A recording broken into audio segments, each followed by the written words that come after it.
আচ্ছা present.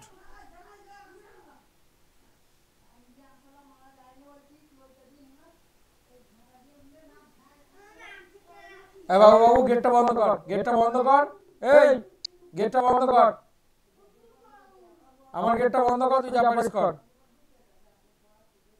Screen দেখা যাচ্ছে রে? হ্যাঁ স্যার দেখা যাচ্ছে। ওকে।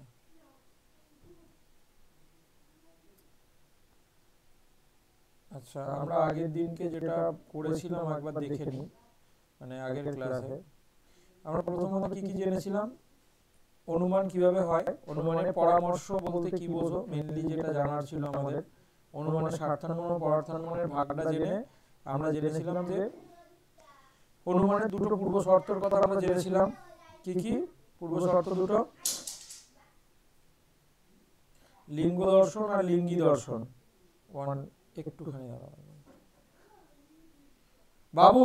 এ বাবু তুই আমার গেটটা দিবি কি?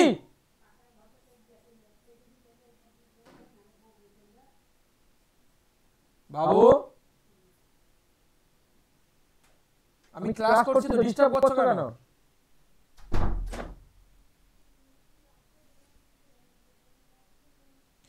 লিঙ্গ দর্শন বলতে কি বোঝায়, কে বলবে?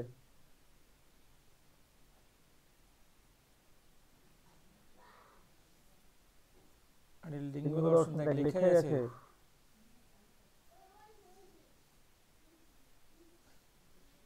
বুলটি বল, শোনা যাচ্ছে? আমার কথা শোনা যাচ্ছে? বুঝো? হ্যাঁ স্যার। বলবি তো?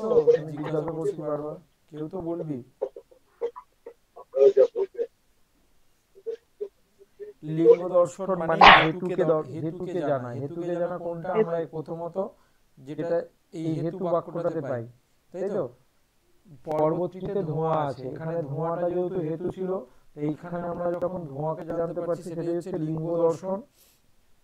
আর লিঙ্গি বলতে কোনটা? হেতু আর সাধ্যের সম্পর্কটাকে, যে যাকে আশ্রয় করে আছে, লিঙ্গ যাকে আশ্রয় করে আছে। লিঙ্গ ও লিঙ্গির সম্বন্ধ জ্ঞান হচ্ছে ব্যাপ্তি জ্ঞান। লিঙ্গ ও লিঙ্গি মানে কি? হেতু ও সাধ্যের, ঠিক আছে? হেতু ও সাধ্যের যে সহচর সম্বন্ধ, যেটাকে ব্যাপ্তি জ্ঞান বলা হয়, সেটাই হচ্ছে লিঙ্গি দর্শন। অর্থাৎ এটা আমরা উদাহরণে পাই, যেখানে ধোঁয়া সেখানে আগুন, যেমন পাকশালা। আর কি আর কি জেনেছিলাম? পরামর্শ জ্ঞান বা ব্যাপ্তি বিশিষ্ট পক্ষ ধর্মতা জ্ঞান। ব্যাপ্তি বিশিষ্ট পক্ষ ধর্মতা জ্ঞানকেই বলা হয় পরামর্শ জ্ঞান। সেটা কোনটা? না পূর্ব শর্ত দুটি, অর্থাৎ এই দুটো শর্তের যখন আমরা সংযুক্ত করি, এই দুটো শর্তকে আমরা যখন সংযুক্ত করি তখন সেটা হয় ব্যাপ্তি বিশিষ্ট পক্ষ ধর্মতা জ্ঞান বা পরামর্শ। মনে আছে সবার? মনে পড়েছে যারা কালকে ক্লাস করেছে বিশেষত?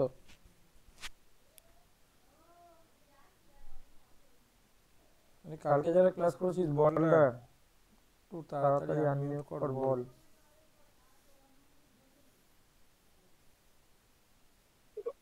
হ্যাঁ স্যার। সাধ্য কাকে বলে?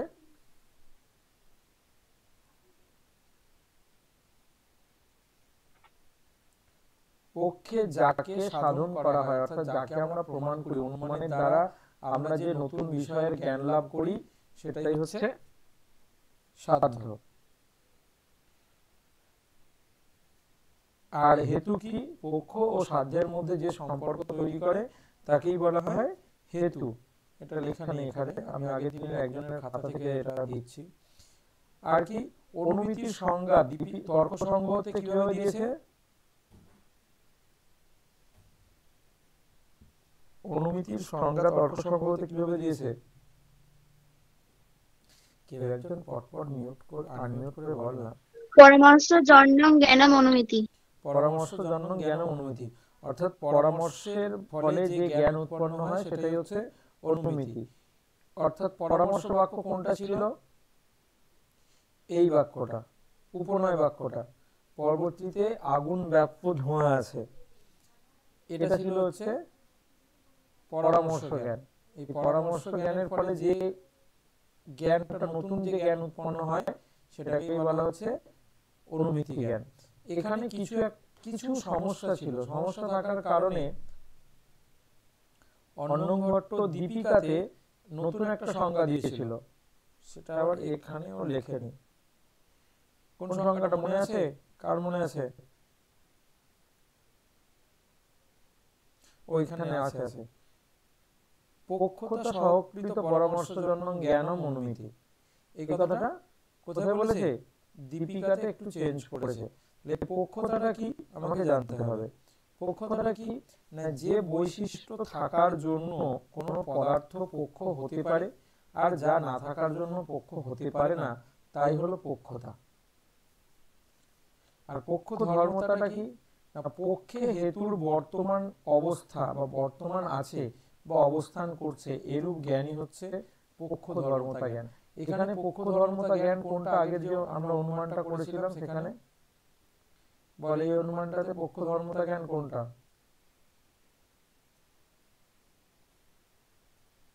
পক্ষে যে হেতু আছে এটা জানতে পারাই হচ্ছে পক্ষ ধর্মতা।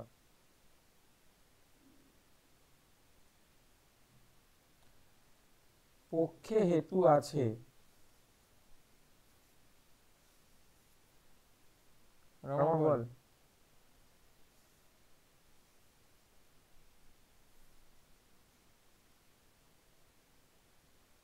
বল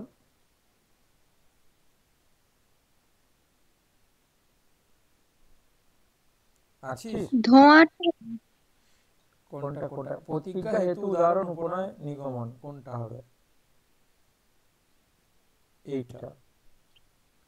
যেহেতু পরবর্তীতে ধোঁয়া আছে এটা আমরা দেখতে পাচ্ছি। থাম, কেউ একজন জয়েন করছে।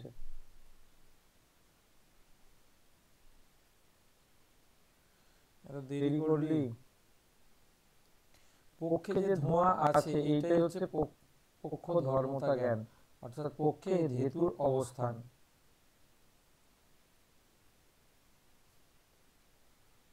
আর কি সপক্ষ?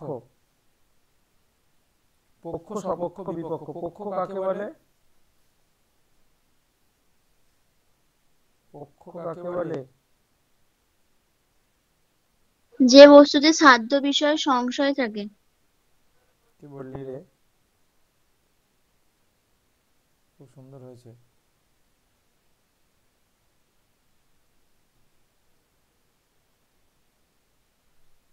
কে বললি রে? বললি তো, নাম বললি তো।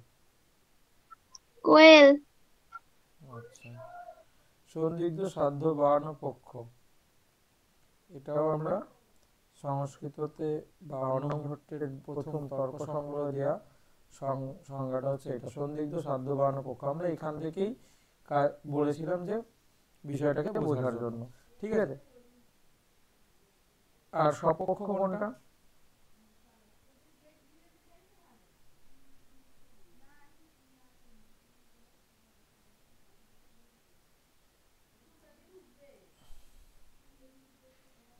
চাবি দিয়ে দাও, চাবি দিয়ে দাও, চাবি দেওয়া হয় না।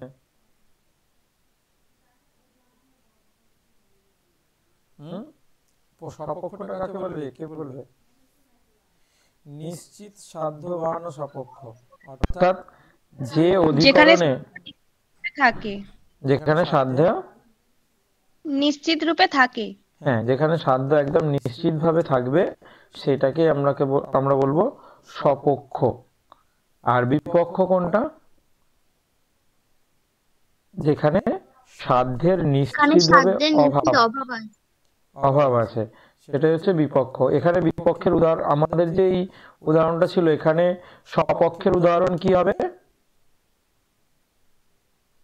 পাকশালা। হ্যাঁ, পাকশালা। মহাসন হবে, মহাসন মানেও পাকশালা। আর বিপক্ষ কি হবে? হ্রদ। হ্রদ। হ্রদ। ওকে, ভেরি গুড। এই গেল। আমার এবারে জানতে হবে লিঙ্গ। লিঙ্গ না জানলে, লিঙ্গ সম্পর্কে যদি আমরা না জানি তাহলে আমরা হেত্যাভাস করতে পারবো না, ঠিক আছে। লিঙ্গের প্রকারভেদ।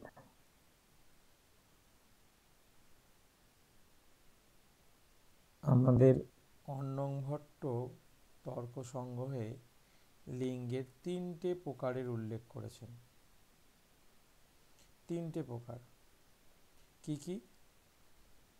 একটা হচ্ছে অন্বয়ী ব্যতিরেকী লিঙ্গ, একটা কেবল অন্বয়ী লিঙ্গ, আর একটা হচ্ছে কেবল ব্যতিরেকী লিঙ্গ। তোমাদের এই নোটটা দেওয়া আছে খুব সম্ভবত। এই নোটটা কি দেওয়া আছে?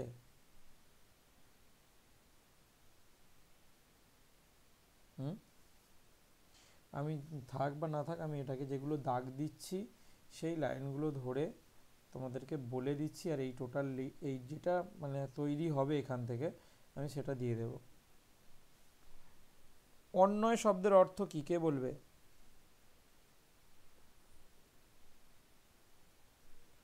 অন্বয় শব্দের অর্থ কি?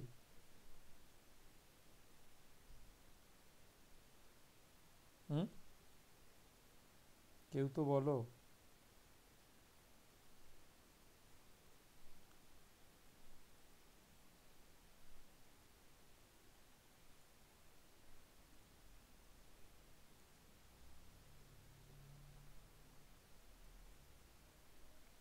কেউ তো কথা বল।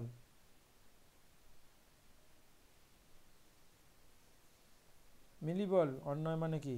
অন দন্তন্বয় বা অন্তস্থ।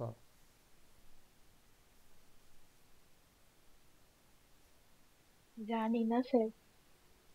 অন্যয় মানে হচ্ছে মিল। অন্যয় মানে মিল, আর ব্যতিরেক মানে কি? অমিল। ঠিক আছে? অর্থাৎ এমন হেতু হবে যে হেতুর মিল আছে এরকম দৃষ্টান্তও থাকবে, আবার অমিল আছে এরকম দৃষ্টান্তও থাকবে। ঠিক আছে? তাকে বলা হচ্ছে অন্যয়ী ব্যতিরেকী হেতু। এখানে দেখ কি বলছে, উদাহরণটা বলছে যে যেখানে ধূম সেখানে বন্যী, যেমন মহাশন বা রান্নাঘর, এটা একটা অন্যয়ী ব্যাপ্তি। ঠিক আছে? অর্থাৎ কি, মানে যেখানে ধূম থাকে সেখানেতে আগুন থাকে, এটা হচ্ছে অন্যয়। আর যেখানে ধূম আর বন্যীর অভাব, যেখানে বন্যীর অভাব সেখানে ধূমেরও অভাব, যথা মহাহ্রদ, এটি হচ্ছে ব্যতিরেকী ব্যাপ্তি। অর্থাৎ কি, এখানে মানে সাধ্যেরও অভাব আছে আর হেতুরও অভাব আছে। যেখানে হেতু এবং সাধ্য উভয়ের অভাব থাকবে সেটাই হচ্ছে ব্যতিরেকী ব্যাপ্তি, আর যেখানে হেতু এবং সাধ্যের মধ্যে সম্পর্ক প্রতিষ্ঠা হবে সেগুলো হচ্ছে অন্যয়ী ব্যাপ্তি। বোঝা গেছে?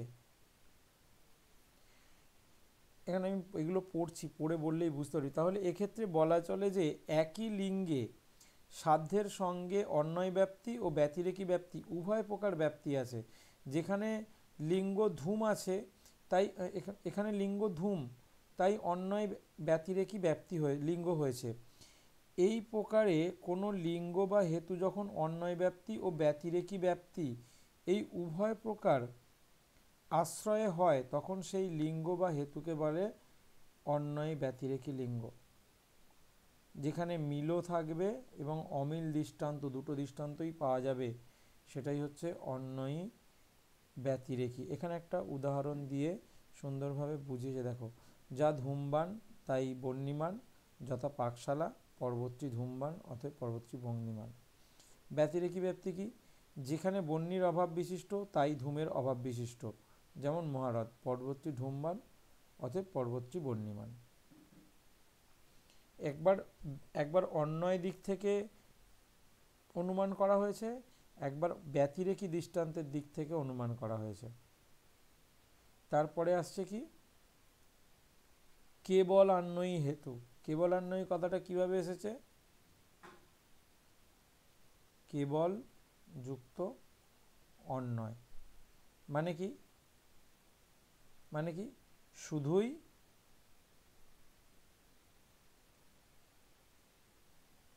মিল, যার কোনো বিরুদ্ধ দৃষ্টান্ত বা ব্যতিরেকী দৃষ্টান্ত থাকবে না। কথাটার মানে থেকেই বোঝা যাচ্ছে, যার কোনো ব্যতিরেকি দৃষ্টান্ত থাকবে না। কেবল অন্বয় সহচরের দ্বারা কেবল অন্বয় সহচরের দ্বারা যে লিঙ্গ বা হেতুতে সাধ্যের ব্যাপ্তি প্রতিষ্ঠিত হয় সেই লিঙ্গকেই বলে কেবলান্বয়ী লিঙ্গ বা হেতু। উদাহরণে কি বলেছে? ঘট অভিধেয়। অভিধেয় কথার অর্থ জানো? অভিধেয়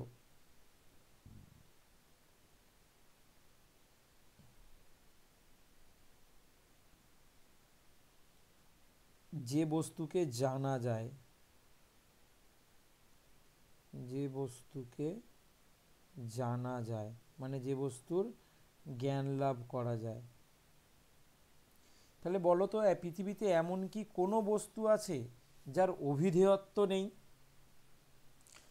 যেহেতু তাহা প্রমেয়ত্ব। প্রমেয়ত্ব মানে কি আজকে বুঝিয়েছি, আগেও বলেছি।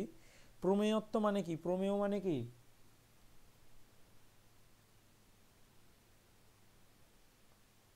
প্রমেয়ত্ব মানে কি?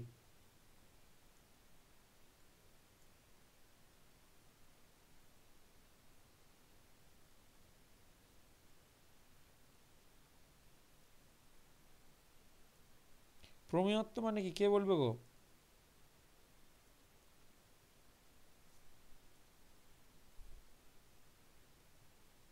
প্রমেয় মানে কি? প্রমা, প্রমেন, প্রমাণ, প্রমেয়, প্রমাতা। প্রমেয় মানে যে বস্তুর যে বস্তুর জ্ঞান হয় সেটা প্রমেয়। প্রমাণ, প্রমা কি?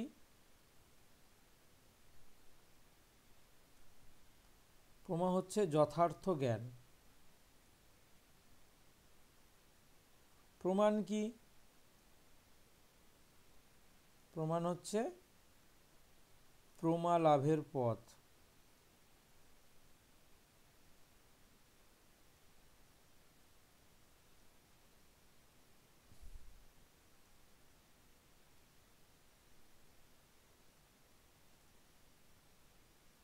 পথ। আর প্রমেয় হচ্ছে যে বস্তুর সম্পর্কে জ্ঞান লাভ করা হয়। আর প্রমাতা মানে যিনি জ্ঞান লাভ করেন।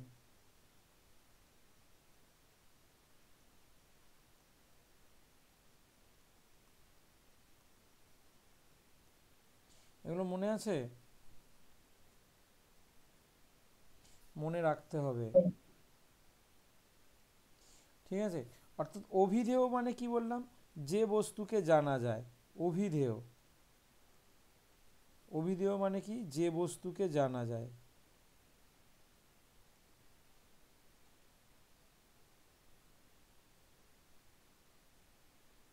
দেখো, এই যে বস্তুকে জানা যায় আর যে বস্তুর জ্ঞান হয়, দুটো কথার অর্থ কিন্তু একই, ঠিক আছে? অর্থাৎ এইখানে যে অন্যয় ব্যাপ্তিটা দেখাচ্ছে, কেবল অন্যয় দেখাচ্ছে যে ঘট অভিধেয় মানে ঘটকে জানা যায়, কারণ তার প্রমেয়ত্ব আছে। প্রমেয়ত্ব মানে কি? জ্ঞানের বিষয়, কারণ তা জ্ঞানের বিষয়, ঠিক আছে? পৃথিবীতে এখানে যথাপট, যথাপট, এখানে পট কি তাহলে বলো তো? এখানে পটটা তাহলে কি বলো তো?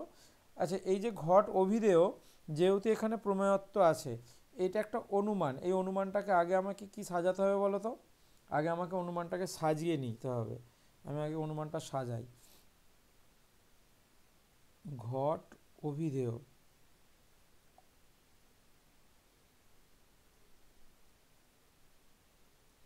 কারণ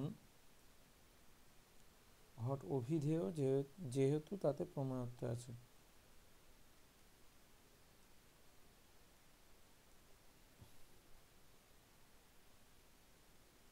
অভিধেয় যেহেতু, কারণ তা কারণ তাতে প্রমেয়ত্ব আছে।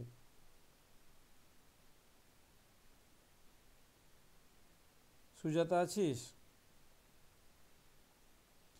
হ্যাঁ স্যার আছি। সুজাতা বল, এখানে পক্ষ কোনটা, সাধ্য কোনটা? আর হেতু কোনটা?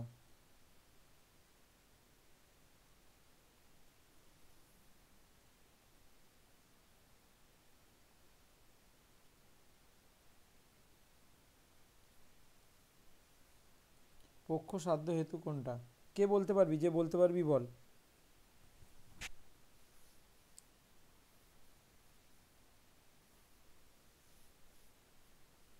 স্যার ঘট পক্ষ। ঘট হচ্ছে পক্ষ। আর সাধ্য?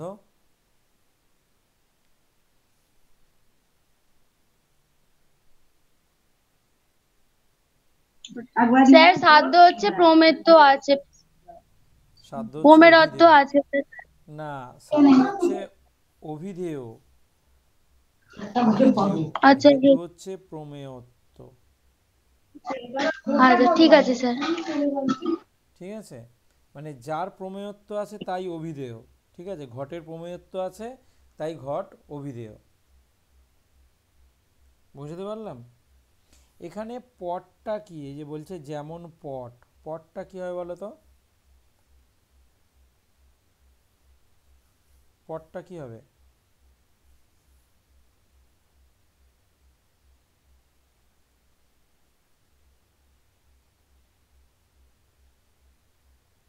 কি হবে?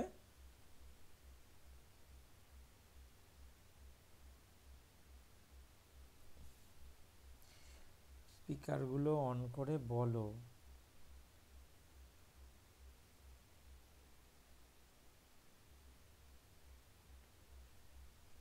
কেউ তো বলো। স্বপক্ষ। স্বপক্ষ। স্বপক্ষ মানে কি? যেখানে নিশ্চিতভাবে সাধ্য আছে, মানে কি পট, এখানে পটের উদাহরণটা দিয়েছে এই জন্যই, কারণ পটের অভিধেয়ত্ব আছে এবং পটের প্রমেয়ত্বও আছে। ঠিক আছে, এটা হচ্ছে স্বপক্ষ। চলে যাচ্ছে আর একবার ওইখানে। এখানে প্রমেয়ত্ব বা অভিধেয়ত্বের ব্যতিরেক ব্যাপ্তি নেই। ব্যতিরেক ব্যাপ্তি নেই মানে, কেননা সকল পদার্থেরই প্রমেয়ত্ব ও অভিধেয়ত্ব থাকে। বিষয়টির ব্যাখ্যার প্রয়োজন বাদ দাও, বিষয়টির ব্যাখ্যা পরে নিজে পড়ো। আমি যেটা বলছিলাম যে এমন কোনো বিষয় নেই যেটা প্রমেয় কিন্তু তার অভিধেয় নয়, এরকম হতে পারে কি? প্রমেয় মানে কি বললাম? প্রমেয় মানে হচ্ছে জ্ঞান লাভের বিষয় হচ্ছে প্রমেয়। ঠিক আছে, আর অভিধেয় মানে কি? যাকে জানতে পারা যায়, যাকে জানা সম্ভব।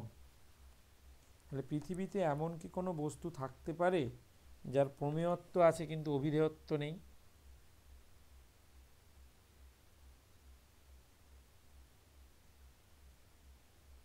হুম, তাই এর এরকম হতে পারে না, তাই এর ব্যতিরেক ব্যাপ্তি হতে পারে না।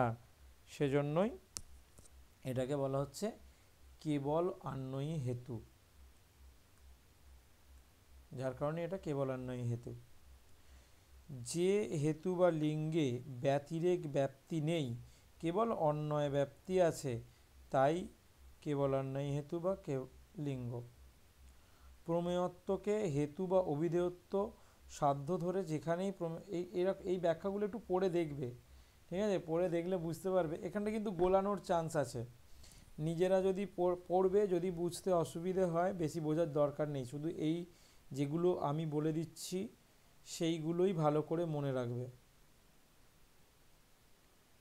এর আরও একটা ব্যাখ্যা এখানে দিয়েছে সুন্দরভাবে, এখানটা রয়েছে।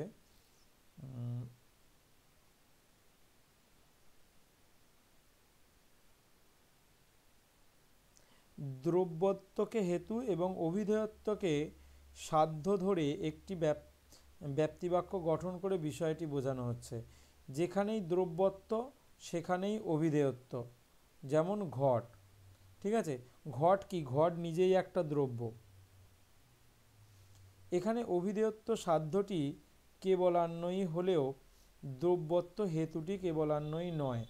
দ্রব্যত্ব কেবল দ্রব্য পদার্থেই থাকে, কর্ম, গুণ, সামান্য প্রভৃতি পদার্থে থাকে না। গুণ, কর্ম ইত্যাদিতে দ্রব্যের অভাবই থাকে। তাহলে দ্রব্যত্ব লিঙ্গটি যেখানে যেমন অন্বয় ব্যাপ্তি আছে তেমনি ব্যতিরেকী ব্যাপ্তিও আছে, কিন্তু আলোচ্য ব্যাপ্তিবাক্যে দ্রব্যত্ব লিঙ্গটি কেবলান্বয়ী না হলেও অভিধেয়ত্ব সাধ্যটি কেবলান্বয়ী। সাধ্যটাও যদি শুধু কেবলান্বয়ী হয় সেক্ষেত্রেও হবে, দ্রব্যটিও কেবলান্বয়ী হবে। কেননা কেবলান্বয়ী সাধ্যং লিঙ্গং কেবলান্বয়ী, যে হেতু বা লিঙ্গের মধ্যে কেবলান্বয়ী সাধ্য কেবলান্বয়ী সেই হেতুই হচ্ছে কেবলান্বয়ী। এটা এইখানটাতে একটুখানি তোমাদের গোলাতে পারে, দরকার নেই বেশি এ করে বুঝতে যাওয়া। কেবল ব্যতিরেকী মানে যার ব্যতিরেকী দৃষ্টান্ত হয় না। কেবল ব্যতিরেকী, কেবল ব্যতিরেকী মানে কি হবে তাহলে? কেবল ব্যতিরেকী মানে কি? যে হেতু বা লিঙ্গে কেবল ব্যতিরেকী ব্যাপ্তি থাকে, অন্যয় ব্যাপ্তি থাকে না, তাকেই বলা হচ্ছে ব্যতিরেকী লিঙ্গ বা হেতু।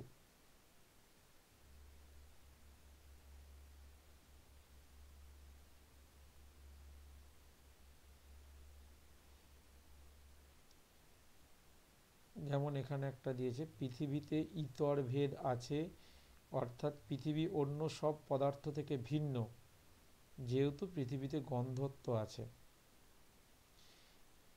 যা ইতর ভেদ বিশিষ্ট নয়, অর্থাৎ যা ইতর ভিন্ন নয়, তা গন্ধবান নয়, যথা জল। পৃথিবী তেমন নয়, অর্থাৎ ইতর ভেদাভাব ব্যাপ্য, গন্ধাভাব পৃথিবীতে নেই। ইতর ভেদ একটা হচ্ছে প্রসেস, পদ্ধতি বলা হয়েছে এখানে, যে পদ্ধতির সাহায্যে মানে পৃথিবীর আমাদের যে 5টা মহাভূত তার মধ্যে পৃথিবী কোনটা বলো তো? কে বলতে পারবে? আমাদের যে 5টি মহাভূত রয়েছে তার মধ্যে পৃথিবী কোনটা?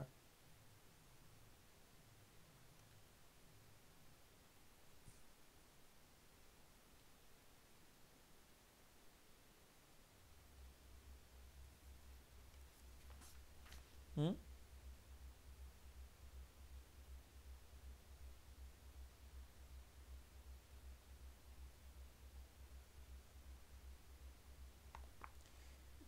5টা মহাভূতের নাম মনে আছে?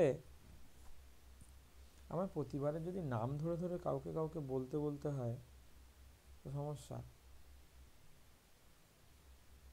জাহিরা বল। না স্যার, মনে নেই। 5টি মহাভূতের নাম মনে নেই? স্যার, বলো। ক্ষিতি, অক, তেজ, মরুদ, বোম। বোম তো আকাশ। হ্যাঁ, তো কি হয়েছে? আকাশ তো, বোম মানে আকাশ। আর বাকি বাকি কোনটাতে পৃথিবীকে বোঝায়?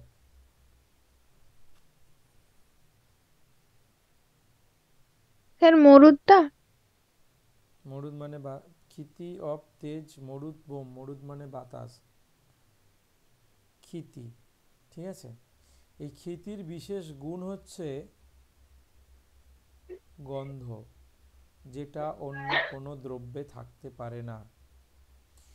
ঠিক আছে, এখানে ইতর শব্দের দ্বারা পৃথিবী ভিন্ন সমস্ত পদার্থকেই বোঝানো হয়েছে। ইতর শব্দের দ্বারা কি বোঝানো হয়েছে?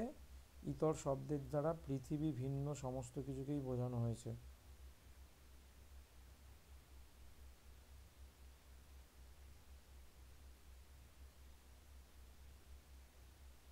পৃথিবী ভিন্ন সমস্ত কিছু, সমস্ত বস্তু মানে অবতেজ, মরুদ ইত্যাদিগুলো। তাছাড়া দিক, কাল, আত্মা, মন। ঠিক আছে, ইতর ভেদ আছে পৃথিবীতে, ইতর ভেদ আছে মানে পৃথিবীর সঙ্গে অন্যান্য সমস্ত বস্তুর ভেদ রয়েছে। ভেদ মানে কি? পার্থক্য। পৃথিবী অন্য সব পদার্থ থেকে ভিন্ন, মানে পৃথিবী অন্য সকলের থেকে আলাদা। কেন? ক্ষিতি অন্য সমস্ত, দেখো ন্যায় দর্শনে মোট 13টি দ্রব্যের কথা বলা হয়েছে। ঠিক আছে, সেগুলো কি কি? জল, তেজ, বায়ু, আকাশ, কাল, দিক, মন, আত্মা। ঠিক আছে, এছাড়া গুণ, কর্ম, সামান্য, বিশেষ, সমবায়। এদের সবার থেকে আলাদা। এটা এটা বোধহয় এখানে ব্যাখ্যাতে লেখাই আছে, ব্যাখ্যা যখন করব সেখানেই হয়তো লেখা আছে। এই যে এইখানটায় দেওয়া আছে দেখো, পৃথিবী ভিন্ন অন্যান্য পদার্থ হলো মোট, এটার মোট ট আছে, ঠিক আছে, এখানে মোট হবে, এটা মোট 13, ও এখানটাতে আছে দাঁড়া, মোট 13টি। পৃথিবী ভিন্ন অন্যান্য পদার্থ হলো মোট 13টি। কি কি? জল, তেজ, বায়ু, আকাশ, মানে অপ, তেজ, মরুদ, বোম, কাল, দিক, আত্মা, মন, এই 8টি দ্রব্য, মোট 9টি দ্রব্য স্বীকার করা হয়েছে। ন্যায় দর্শনে মোট 9টি দ্রব্য স্বীকার করা হয়েছে, ঠিক আছে। আর 5টা পদার্থ স্বীকার করা হয়েছে, গুণ, কর্ম, সামান্য, বিশেষ ও সমবায়, এই 5টি পদার্থ। মানে এদের সবার থেকে পৃথিবী আলাদা কেন? কারণ পৃথিবীর নিজস্ব একটা গুণ যেটা হচ্ছে গন্ধ, সেটা পৃথিবীতেই আছে।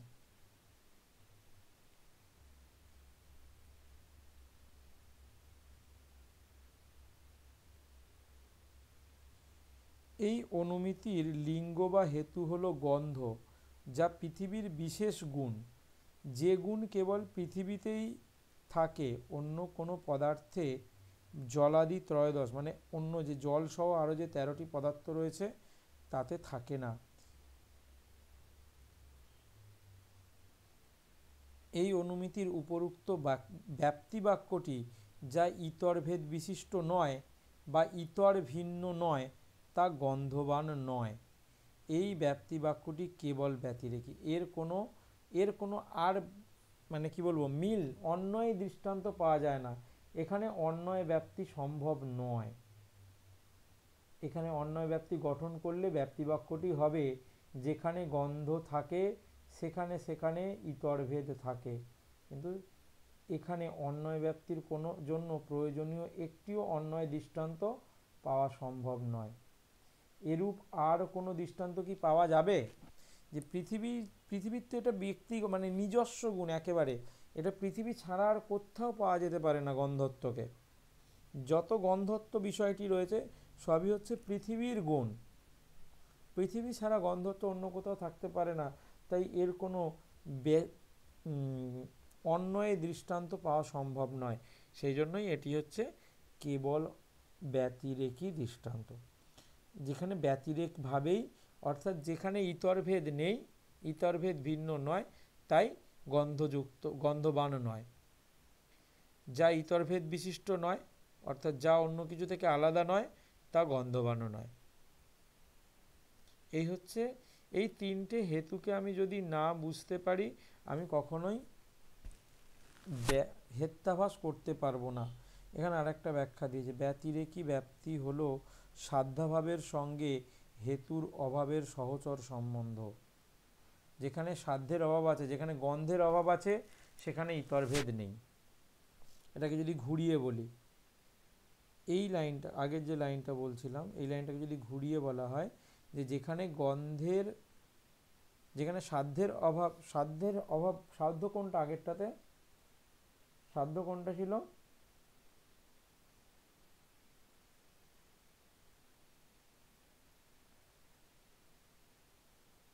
পৃথিবীর ইতরভেদ আছে, যেখানে ইতরভেদ নেই সেখানে গন্ধ নেই।